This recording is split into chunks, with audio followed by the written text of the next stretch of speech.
आपकी राय। आइए ले चलते हैं देश प्रदेश से जुड़ी हुई तमाम बड़ी खबरों की ओर। मुगराबाद शाहपुर को जिला बनाने के लिए मेरा और मेरे क्षेत्र की जनता का बहुत ही बड़ा अभियान है। पूरे मुगराबाद शाहपुर विधानसभा क्षेत्र की जनता की मांग है कि मुगराबाद शाहपुर को जिला बनाया जाए ताकि हम लोगों को 50 किलोमीटर दूर दूर जाने के लिए कठिनाइयों का सामना न करना पड़े। इससे हम लोगों की दैनिक दिनचर्या खराब हो जाती है। उक्त बातें सबकी नजर से बातचीत के दौरान पायलट ऑफिसर व पूर्व अपर महानिदेशक भारत सरकार राधेश्याम पांडे ने कहा। उन्होंने कहा कि मेरी मांग है कि प्रदेश के मुख्यमंत्री योगी आदित्यनाथ के गुरु के नाम पर महंत अवैधनाथ नगर के नाम से मुगराबाद शाहपुर को जिला बनाया जाए। एक सवाल के जवाब में पायलट ऑफिसर ने कहा कि मुगराबाद शाहपुर को जिला बनाने के लिए मैं राजनीति में कदम रखते हुए मुगराबाद शाहपुर विधानसभा क्षेत्र से मैं भाजपा से प्रथम और प्रबल दावेदार हूं। उन्होंने कहा कि हमारे पास मुगराबाद शाहपुर को विकसित करने के लिए रोड मैप तैयार है। राधेश्याम पांडे ने कहा कि विधायक बना तो सबसे पहला कार्य होगा मुगराबाद शाहपुर को जिला घोषित कराना और वो घोषित कराकर ही छोड़ूंगा। सबकी नजर के लिए सर्वेश तिवारी के साथ एसएस पांडे की खास रिपोर्ट। नमस्कार, आप देख रहे हैं सबकी नजर और मैं हूं एसएस पांडे। आज हमारे बीच में पायलट ऑफिसर पूर्व अपर महानिदेशक भारत सरकार राधेश्याम पांडे जी, जो वरिष्ठ समाज सेवी हैं। आइए आपसे बात करते हैं। आपका जो जिला बनाओ का एजेंडा चल रहा है, कहां तक आपका एजेंडा पहुंचा, क्या मिशन आपका है? आइए बात करते हैं राधेश्याम पांडे जी से। जी, मुगराबाद शाहपुर को जिला बनाने का हमारा और हमारे पूरी क्षेत्र की जनता का बहुत बड़ा अभियान है और पूरी क्षेत्र की जनता आशान्वित है कि मुगराबाद शाहपुर को जिला बनाया जाए। यहाँ क्षेत्र की जनता को दैनिक रूप से मुगराबाद शाहपुर से जौनपुर जिले मुख्यालय तक जाने के लिए हमेशा संघर्ष करना पड़ता है और दैनिक दिनचर्या उनकी डिस्टर्ब हो जाती है, उन्हें क्षति होता है। उस क्षति को हम मुद्दे रखते हुए मुगराबाद शाहपुर का जो है भौगोलिक दृष्टि से 65 किलोमीटर होने के नाते से ये बहुत बड़ी आवश्यकता है कि मुगराबाद शाहपुर को एक जिला घोषित किया जाए। हमने अभी माननीय योगी जी के आगमन पर अपना ज्ञापन सौंपने के लिए जिलाधिकारी को ज्ञापन दिया था कि मुझे स्टेज पर 2 मिनट का समय दिलाया जाए, लेकिन हमारे जिलाधिकारी ने हमें समय नहीं दिलाया और मैं ज्ञापन देने से जो है चूक गया और ज्ञापन नहीं दे पाने से, चूँकि हर पेपरों में ये बहुत ज़्यादा निकाला गया कि हम ज्ञापन देंगे, लेकिन ज्ञापन हम नहीं दे पाए किन्हीं कारणों से। और मैंने ये भी निर्णय लिया था, हमारी कमेटी ने ये निर्णय लिया था कि मुगराबाद शाहपुर को महंत अवैधनाथ नगर नाम से जिला घोषित किया जाए। और चूँकि महंत अवैधनाथ माननीय योगी जी के गुरु हैं और उनके नाम से कोई जिला भी नहीं है और ये क्षेत्र यहाँ तक जो है उस क्षेत्र से आता है, इसलिए इस जिले को महंत अवैधनाथ नगर के नाम से घोषित करने के लिए हमने उनको ज्ञापन दिया था। लेकिन ज्ञापन पता नहीं उनके पास पहुंचा या नहीं पहुंचा। पेपरों के माध्यम से जरूर उनको अवगत हुआ होगा कि इस जिले को बनाने के लिए बहुत आवश्यकता है और इस पर हम बहुत ज़्यादा प्रयासरत हैं, कार्यरत हैं। और हम इस क्षेत्र की जनता से ये आशा करते हैं कि मुगराबाद शाहपुर को जिला बनाने के लिए हम राजनीतिक क्षेत्र में भी इस क्षेत्र से विधानसभा का इलेक्शन लड़ने के लिए मैं कटिबद्ध हूँ। मुगराबाद शाहपुर से बीजेपी से मैं प्रथम दावेदार हूँ और मुझे अगर टिकट मिलता है तो शाहपुर को जिला बनाने के लिए हम राजनीतिक क्षेत्र में भी इस क्षेत्र से विधानसभा का इलेक्शन लड़ने के लिए मैं कटिबद्ध हूँ। मुगराबाद शाहपुर से बीजेपी से मैं प्रथम दावेदार हूँ और मुझे अगर टिकट मिलता है तो मैं जरूर इस क्षेत्र की जनता की आशा को पूरा करूँगा। पांडे जी, जहां तक आपने कहा कि मैं प्रथम दावेदार भारतीय जनता पार्टी से हूं, लेकिन देखा जाए तो मुगराबाद शाहपुर विधानसभा की राजनीति चरम सीमा पर है। दावेदारी करने वालों का तांता लगा हुआ है। आप अपने आप को कहां रख रहे हैं? देखिए, हमारे पास मुगराबाद शाहपुर को विकसित करने के लिए रोड मैप तैयार है। रोड मैप का मतलब ये होता है कि मैं कैसे क्षेत्र का विकास करूंगा। क्षेत्र का विकास करने के लिए अगर इसको सिर्फ जिला बना दिया जाए तो सारा विकास एक साथ हो जाएगा। यहाँ जिला स्तर की अस्पताल, जिला स्तर का जो है प्रशासन, जिला स्तर का जो है शिक्षा और जिला स्तर की रोड मैप, जिला स्तर का संरचना, सब कुछ एक साथ मिल जाएगा।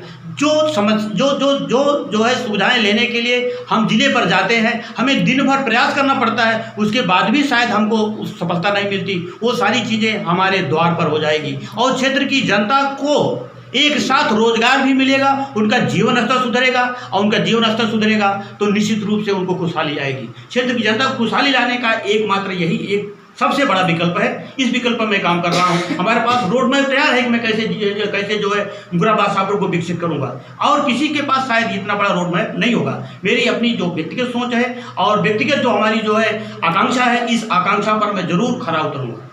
आप तो भारतवर्ष के तमाम प्रदेशों में आप सेवाएं दे चुके हैं, वरिष्ठ अधिकारी आप हैं, रह चुके हैं। आप ये बताइए कि जब आप विधायक बन जाएंगे, मान के चलते हैं कि प्रबल दावेदारी आपकी है, भारतीय जनता पार्टी से आपको टिकट मिलने की उम्मीद है, जैसा आपने कहा विधायक बनने के बाद पहला कार्य आपका क्या होगा मुगराबाद शाहपुर विधानसभा के लिए? पहला कार्य निश्चित रूप से होगा कि मैं मुगराबाद शाहपुर जिला घोषित करा के छोड़ूंगा।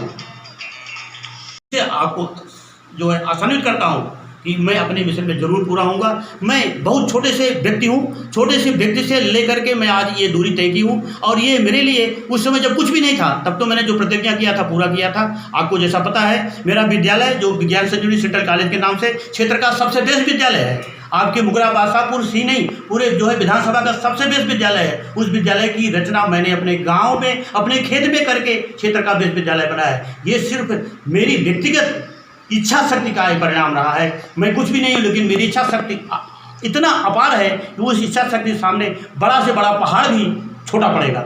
मैं अपनी इच्छा शक्ति से इस मिशन को जरूर पूरा करूँगा। पांडे जी, वादे लोग कर लेते हैं, लेकिन जब सत्ता मिल जाती है उसी भोली भाली जनता को भूल जाते हैं। जी हाँ, मैं वादे जो कर रहा हूँ, ये चूँकि जो भी अभी तक किया है बिना वादा के ही किया है, और मेरी जैसे बताया कि हमने जो है जब कुछ भी नहीं थे तो मैंने बहुत कुछ किया, और हमें आज तो बहुत कुछ हमारे पास है। मैं चुनाव लड़ने लायक हूँ, मैं जीतने लायक हूँ, जीतूंगा भी। तो आज मैं कोई वादा करूँगा, हमारा व्यक्तिगत कोई एजेंडा अभी भी नहीं है, कल भी नहीं रहेगा। समाज में लूट खसूट करना, भ्रष्टाचार करना, कदाचार करना, दुराचार करना, ये मेरी आदत नहीं है, ये मेरे एजेंडे में नहीं है, और ये कभी होगा भी नहीं। जब ऐसा व्यक्ति, निष्ठावान व्यक्ति अपने बुद्धि से, अपने विवेक से कार्य करेगा, निश्चित रूप से समाज हित और देश हित के लिए ही कार्य करेगा, और दूसरा कोई जो है उसका उद्देश्य ही नहीं हो सकता। हमारा पेट भरा हुआ है, हमारी कोई आवश्यकता नहीं है, हमारे परिवार की कोई आवश्यकता नहीं है। हमारा परिवार, हमारा देश एक है, उसी को हम लेकर आगे चलेंगे, वही हमारा एजेंडा है। और इसलिए जो है ये बात कहना कि कथनी और करनी में उसके अंदर हो सकता है जिसके अंदर कोई और एजेंडा हो। मेरे अंदर कोई और एजेंडा नहीं, मेरे अंदर कोई और दूसरा उद्देश्य नहीं। मेरा उद्देश्य सिर्फ समाज हित है, सिर्फ क्षेत्र हित है। और सरिता जी, हाँ sir. Pilot officer Radheshyam Pandey ji जो जिला बनाओ की मुहिम चलाए हुए हैं, आपको क्या लग रहा है? अच्छा लग रहा है। बहुत बढ़िया, जिला बनना चाहिए। हाँ। मुगराबाद शाहपुर विधानसभा क्षेत्र से विधायक पद के लिए चुनाव की तैयारी कर रहे हैं। हाँ। प्रत्याशी अगर देखा जाए तो आपको राधेश्याम पांडे जी क्या विकास कर सकते हैं? हाँ, विकास कर सकते हैं। विकास कर सकते हैं। प्रत्याशी के रूप में अगर विधायक का देखा जाए तो अच्छे प्रत्याशी के रूप में हैं। कविता जी, राधेश्याम पांडे जी विधायक पद के लिए प्रत्याशी के रूप में आ रहे हैं, चुनाव लड़ने के लिए आ रहे हैं, तो आपको क्या लग रहा है कि चुनाव जीतने के बाद क्षेत्र का विकास करेंगे? हाँ, हमें लग रहा है कि ये करेंगे। नाम आपका? पुष्पा जी, विधायक बन जाएंगे तो राधेश्याम पांडे जी क्षेत्र का विकास करेंगे? हाँ, करेंगे सर, करेंगे। प्रत्याशी हैं, आपको कौन से प्रत्याशी अच्छे लग रहे हैं? राधेश्याम पांडे जी जो अधिकारी है, इसलिए आपको लग रहा है विकास करेंगे? क्या नाम आपका? समदा। पांडे जी चुनाव में तैयारी कर रहे हैं, यदि अगर पांडे जी जीत जाते हैं, चुनाव विधायक बन जाते हैं, तो आपको उम्मीद है कि विकास करेंगे? हाँ, विकास करेंगे, उम्मीद है। उम्मीद है जी। अच्छे प्रत्याशी हैं राधेश्याम पांडे जी? हाँ, राधेश्याम पांडे बहुत अच्छे आदमी, अच्छे आदमी हैं, अच्छे आदमी हैं, और विकास भी अच्छा करेंगे। उम्मीद है विकास करेंगे? हाँ, उम्मीद है। आपने देखा किस तरीके से तमाम महिलाएं मेरे पीछे जो खड़ी हुई हैं, तमाम महिलाओं ने एक मोर्चा खोल दिया है, आवाज बुलंद कर दिया है कि राधेश्याम पांडे मुगराबाद शाहपुर विधानसभा से चुनाव लड़ेंगे। हम लोग तन मन धन से उनके साथ में हैं, और इन लोगों ने बताया कि राधेश्याम पांडे उच्च लेवल के अधिकारी रह चुके हैं, और राधेश्याम पांडे जी मुगराबाद शाहपुर विधानसभा से विधायक बन के आते हैं तो क्षेत्र का चौकी विकास होगा। अब देखना यह है क्या राधेश्याम पांडे विधायक बनने के बाद क्षेत्र की जनता को उम्मीदों पर खरा उतरते हैं या नहीं उतरते हैं, या तो आने वाला वक्त बताएगा। अपने सहयोगी सर्वेश तिवारी के साथ मैं सस पांडे, मुगराबाद शाहपुर, जौनपुर।